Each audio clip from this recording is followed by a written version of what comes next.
யாழ்ப்பாண மாவட்ட செயலகத்தில் இன்று இடம்பெற்ற யாழ் மாவட்ட அபிவிருத்தி குழு கூட்டத்தில் உறுப்பினர்களுக்கிடையே மோதல் இடம்பெற்றது. யாழ் மாவட்ட ஒருங்கிணைப்பு குழு கூட்டம் இன்று காலை யாழ் மாவட்ட செயலகத்தின் கேட்போர் கூடத்தில் நடைபெற்ற போது இணைத்தலைவர்களில் ஒருவரான அமைச்சர் டக்ளஸ் தேவானந்தாவுடைய உரை இடம்பெற்ற போது வடக்கு மாகாண சபையின் நிலைப்பாடுகள் குறித்து குற்றச்சாட்டுகள் முன்வைக்கப்பட்டன. பின்னர் உரையாற்றிய வடக்கு மாகாண எதிர்க்கட்சித் தலைவர் தவராசா மாகாண பிரதம செயலாளரிடம் சில கேள்விகளை கேட்டார்.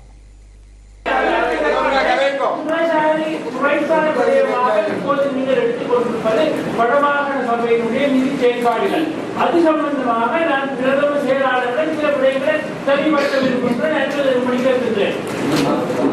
சமர்ப்பிக்கப்படும் திட்ட அறிக்கை முன்னேற்றங்கள் வந்து இதில் குறிப்பிடப்பட்டிருக்கின்றது. இந்த வருஷம் நாங்கள் குறிப்பிட்டது அந்த இப்ப நாளைக்கு தொடக்கம் நாங்கள் பாலியல் சம்பந்தமாக எல்லாம் பேச இருக்கின்றோம்.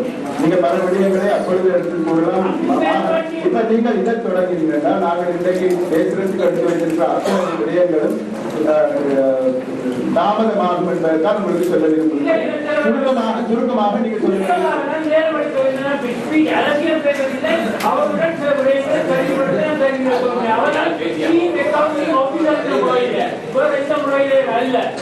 வடமாகாண சபையினுடைய முழு அக்கவுண்டிங்கும் பொறுப்பான பிரதம செயலாளர் முறையில் அவர்கள் சில விடயங்களை செயல்படுத்தி இந்த வருடம் 2014ஆம் ஆண்டு கௌரவ முதலமைச்சர் கூறினது போல உங்களுடைய மொத்த ஒதுக்கீடு அலோகேஷன் என்று ஆங்கிலத்தில் சொல்கிறார்கள் 2004.8 மில்லியன்.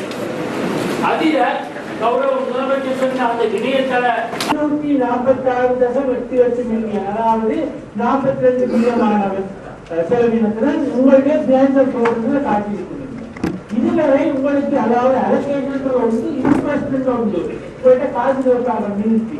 இன்வெஸ்ட் கேட்டு நீங்க கொடுக்காம விட்டுருக்கீங்களா, இல்லாட்டி இன்வெஸ்ட் கேட்டு அரசாங்கம் தராம விட்டுருக்கீங்களா?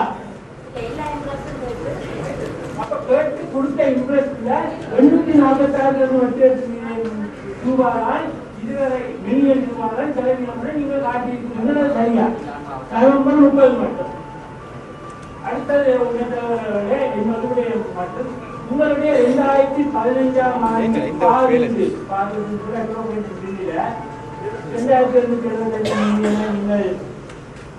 மூலதன நிதியாகவும் 2022 மில்லியனை வடமாகாண துணைக்கலங்களுக்கு கூடாக செயல்படுத்தப்படும் திட்டம் என்று குறிப்பிட்டிருக்கிறீர்கள். சரியா? அதைத்தான் ப்ராஜெக்ட் சொல்றது. அதைத்தான் நீங்கள் வடமாகாண திணைக்களங்களுக்கு கூடாக செயல்படுத்திருக்கிறது என்று பாடலில் குறிப்பிட்டிருக்கிறீர்கள். அவரது உரையை அடுத்து வடக்கு மாகாண உறுப்பினர் சிவாஜிலிங்கம் அதற்கு பதிலளித்து உரையாற்றினார். வெறும் 180 கோடிகள் மாத்திரமே வடக்கு மாகாண சபைக்கான அபிவிருத்திக்கு தரப்பட்டதாகவும் அதனை மாகாண சபை முழுமையாக செலவு செய்யும் என்றும் தெரிவித்தார். தொடர்ந்து பேசிய சிவாஜிலிங்கம் 2008ஆம் ஆண்டு நடந்த சில சம்பவங்கள் பற்றி பிரஸ்தாபிக்க ஆரம்பித்த போது கூட்டத்தின் இணைத்தலைவரான அமைச்சர் டக்ளஸ் தேவானந்தா அவரை பேச அனுமதிக்க முடியாது என்று தடுக்க முற்பட்டார். மீண்டும் மீண்டும் அவர் பேச்சை நிறுத்துமாறு கோரிய போதிலும் சிவாஜிலிங்கம் தொடர்ந்து பேசிக் கொண்டிருந்தார். இதனையடுத்து அமைச்சர் டக்ளஸ் தேவானந்தா சிவாஜிலிங்கத்திடம் இருந்து ஒலிவாங்கியை கைப்பற்றுமாறு தனது பிரத்யேக செயலாளருக்கு பணிப்புரை விடுத்தார். அமைச்சரின் பிரத்யேக செயலாளர் சிவாஜிலிங்கத்திடம் சென்று அவரை ஆசனத்தில் அமருமாறு கேட்டுக்கொண்டதை தொடர்ந்து சிவாஜிலிங்கமும் அமைதியாக ஆசனத்தில் அமர்ந்து கொண்டார். ஆனால் அதனை அடுத்து முன்னர் சென்ற மாகாண அமைச்சர் ஐங்கரநேசனும் கூட்டமைப்பினுடைய உறுப்பினர்களும் அமைச்சரின் பிரத்யேக செயலாளரை தாக்க முற்பட்டதை தொடர்ந்தே இரு தரப்பினரும் மோதும் நிலை உருவானது. இதனைத் தொடர்ந்து தண்ணீர் போத்தல்கள் வீசி தாக்குதல் இடம்பெற்றது. இபிடிபியைச் சேர்ந்த சிலர் தண்ணீர் போத்தல்களை வீசிய போது வடக்கு மாகாண அமைச்சர் ஐங்கரநேசனும் பதிலுக்கு தண்ணீர் போத்தல்களால் தாக்குதல் நடாத்தியதையும் காண முடிந்தது. யாழ் மாவட்ட ஒருங்கிணைப்பு குழு கூட்டத்தில் இரண்டு தரப்பினரிடையே ஏற்பட்ட இந்த குழப்ப நிலையை அடுத்து ஒருங்கிணைப்பு குழு கூட்டம் திகதி குறிப்பிடாமல் ஒத்திவைக்கப்பட்டுள்ளது.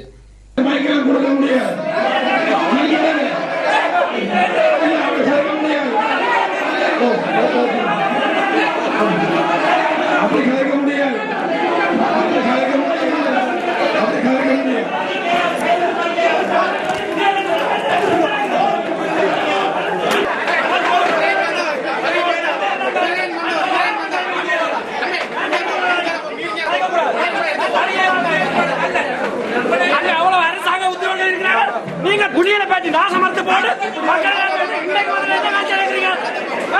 மக்கள் அவுத்தி பாடி கொண்டு இருக்கிறீங்க. இந்த வசனத்தை அண்டையை வச்சுக்கலாம்.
தயவுசெய்து இந்த கூட்டம்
ஊடகங்கள் தயவு செய்து வெளியேறலாம்.